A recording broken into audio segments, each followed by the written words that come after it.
Hello বন্ধুরা, আমি শাকগর্নিল। আপনারা সকলেই জানেন উইন্ডোজ অর্থাৎ শিবপ্রসাদ নন্দিতা জুটি তাদের আপকামিং ছবি বহুরূপী, তাদের দুর্গাপুজো রিলিজ, সেই ছবির প্রথম গান শিমুল পলাশ আজকে মুক্তি পেয়েছে। সেই গানটাকে নিয়েই আজকে এই ভিডিওতে কথা বলবো। কেমন কি লেগেছে সেটা আপনাদেরকে জানাবো। দেখুন, প্রথম কথা হচ্ছে, আমি আগে একটা সময় বানাতাম গান নিয়ে আলাদা করে ভিডিও। এখন কিন্তু নর্মালি আমি গান নিয়ে আলাদা করে একটা ভিডিও বানানো বন্ধ করে দিয়েছি। তার কারণ গানও সেরকম হতে হবে, সেই স্ট্যান্ডার্ডের গান হলে, সত্যিকারের এক্সট্রাঅর্ডিনারি গান হলে, যেটা মনের মধ্যে অনেক কথা তৈরি করবে, তবেই একটা আলাদা ভিডিও সেই গানটা ডিজার্ভ করে। সব গান তো সত্যি বলতে একটা আলাদা ভিডিও ডিজার্ভ করে না। একটা ভিডিওর মধ্যে অন্য চারটে বিষয় নিয়েও কথা বলছি, একটা গান নিয়েও কথা বলে দিলাম, সেটা একটা অন্য ধরনের বিষয়। কিছু গান এরকম হয় যেটাকে নিয়ে আলাদা করে যদি ভিডিও আপনি না করেন, তাহলে সেই গানটার প্রতি কোথাও একটা ডিসরেসপেক্ট দেখানো হয়ে যায়, কোথাও একটা গানটাকে জাস্টিফাই করা হয় না, পিস অফ আর্টটাকে জাস্টিফাই করা হয় না। যে কারণেই আলাদা করে আজকে এই ভিডিও বানাচ্ছি, কারণ গানটা এতটা সুন্দর হয়েছে, এত অসাধারণ, এত অরিজিনাল রোম্যান্টিক গান লাস্ট বাংলা ছবিতে সত্যি বলতে কবে শুনতে পেয়েছি আমি জানি না। মানে এরকম অরিজিনাল রোম্যান্টিক গান সত্যি বলতেই আমরা বাংলা ছবিতে শুনতে পাই না। উইন্ডোজকে এই জন্যই ভালোবাসি, তার কারণ তারা বারবার বাংলার শিকড়ে ফিরে যায়। যে বাংলাকে আমরা ভুলে গেছি, যে বাংলাকে আমরা উদযাপন করি না, সেই বাংলার কাছে উইন্ডোজ ফিরে যায় এবং সেটাকে মেইন স্ট্রিম একটা বড় পর্দাতে, একটা সিনেমাতে সেটাকে তুলে ধরা এবং সেটাকে কোথাও একটা বাঙালিকে আবার মনে করিয়ে দেওয়া এবং বাঙালি সেটা আবার উদযাপন করছে। এই যে পুরো ঘটনাটা, সেটা একজন বাঙালি হিসেবে প্রাথমিকভাবে এবং একজন সিনেমার দর্শক হিসেবে আমি প্রচণ্ড বেশি এনজয় করছি। এটা আমার খুব ভালো লাগছে সত্যি বলতে। কারণ আপনি আমি যদি আজকে কেরালায় যাই, ওরা যদি মালায়ালাম ছবি আমাদেরকে দেখায়, বলে যে দেখো আমাদের সিনেমাতে এরকম মানুষের গল্প উঠে আসে, যেটা আমাদের রাজ্যের। আমরা কি দেখাবো? আমরা দেখানোর জিনিস বলতে সত্যিকারে খুব কম রয়েছে। সেখানে বহুরূপীর এই গান আমরা দেখাতে পারি যে দেখো এটা আমাদের, এটাকে আমরা ওন করি। ননীচোরা দাস বাউল এই গান গেয়েছেন, কম্পোজিশন তার এবং বনি চক্রবর্তীর কম্পোজিশন। ননীচোরা দাস বাউলের সম্পর্কে শিবপ্রসাদ মুখোপাধ্যায়, যিনি এই ছবির ওয়ান অফ দ্য ডিরেক্টর, তিনি একটা সোশ্যাল মিডিয়াতে পোস্ট করেছিলেন। তখন থেকেই আসলে গানটার জন্য আমি অপেক্ষা করছিলাম। তিনি বলছেন যে 108 জন বহুরূপী শিল্পী বর্তমানে বেঁচে রয়েছেন। এনারা বেসিক্যালি লোকসঙ্গীত শিল্পী, কিন্তু তাদেরকে আর কেউ লোকসঙ্গীত শিল্পী মনেই করে না। তারা এক প্রকার আজকের দিনে ভিখারি হয়ে উঠেছে এবং বাসে তারা উঠলে তাদেরকে নামিয়ে দেওয়া হয়।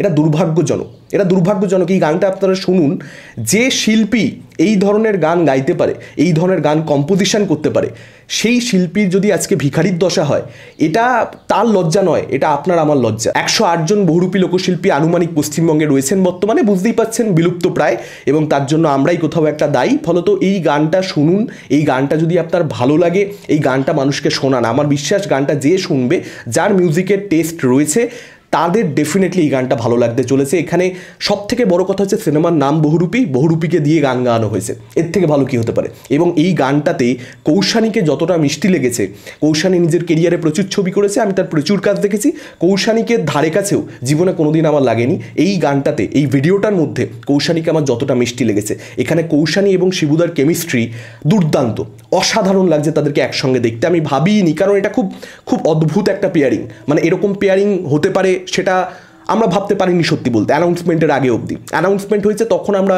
শকড হয়েছি যে এরকম একটা অদ্ভুত পেয়ারিং।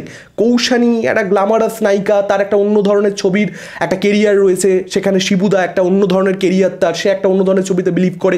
দুজনকে একসঙ্গে বড় পর্দায় ঠিক মাথার মধ্যে দেখতে পাচ্ছিলাম না। আজকে এই গানটাতে যখন দেখতে পেলাম, সত্যি অদ্ভুত লাগছে, অবাক লাগছে এবং সুন্দর লাগছে। দুজনের মধ্যে যেরকম মোমেন্টস রয়েছে এই গানটার মধ্যে, এই যে মন্দিরে গিয়ে বিয়ে করা, মানে এই কিন্তু বাঙালি প্রচুর করেছে, কিন্তু এই জিনিসগুলো আমরা বাংলা সিনেমায় উঠে আসতে দেখতে পাই না।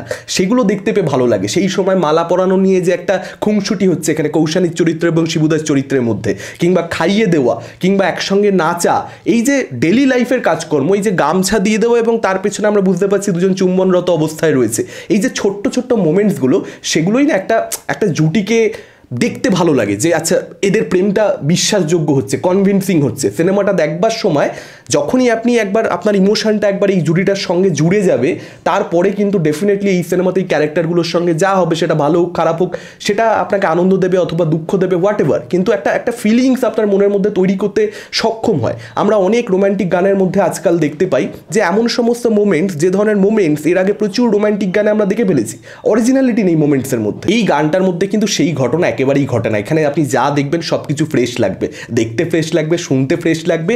এই গানটা অরিজিনাল। অরিজিনাল ফ্রেশ এই কথাটাই বলতে পারি। মানে একদম শেষ ভাগে যে কোরাসটা, ওই কোরাসের জায়গাটা স্পেশালি দুর্দান্ত দুর্দান্ত। মানে এই গানটা বারবার শুনতে হবে, সোল টাচ করে যায় গানটা। আর আমার ধারণা উইন্ডোজের একটা স্টেডি অডিয়েন্স রয়েছে যারা তাদের সিনেমা দেখতে পছন্দ করে, এবং সেই অডিয়েন্সের কিন্তু এই গানটা খুব ভালো লাগবে। কারণ হচ্ছে গানটা খুব ভালো, সেটা প্রথম কারণ। এবং দ্বিতীয় কারণ হচ্ছে এই যে ফ্যাক্টসগুলো যেগুলো আমি আপনাদেরকে জানালাম, 108 জন বহুরূপী শিল্পী আনুমানিক যা যা বললাম আর কি, সেগুলো কোথাও একটা তাদেরকেও টাচ করতে চলেছে। যতটা আমাকে টাচ করতে পেরেছে, আমার বিশ্বাস তাদেরও ততটাই মন ছুঁতে পারবে, এবং সেটা কোথাও একটা এই সিনেমার ব্যবসাতে ইম্প্যাক্ট ফেলবে। আপনাদের কি মতামত এই গানটা, আপনাদের কীরকম কী লেগেছে, কতটা ভালো লেগেছে, আপনারা সেটা ডেফিনেটলি আমাদের কমেন্ট করে জানাতে পারেন। এই ভিডিওটা ভালো লাগলে লাইক করতে পারেন, শেয়ার করতে পারেন। আমাদের চ্যানেল নতুন হলে চ্যানেলটাকে অবশ্যই সাবস্ক্রাইব করতে পারেন। আজকের মতন টাটা, চোখ রাখুন পরবর্তী ভিডিওতে।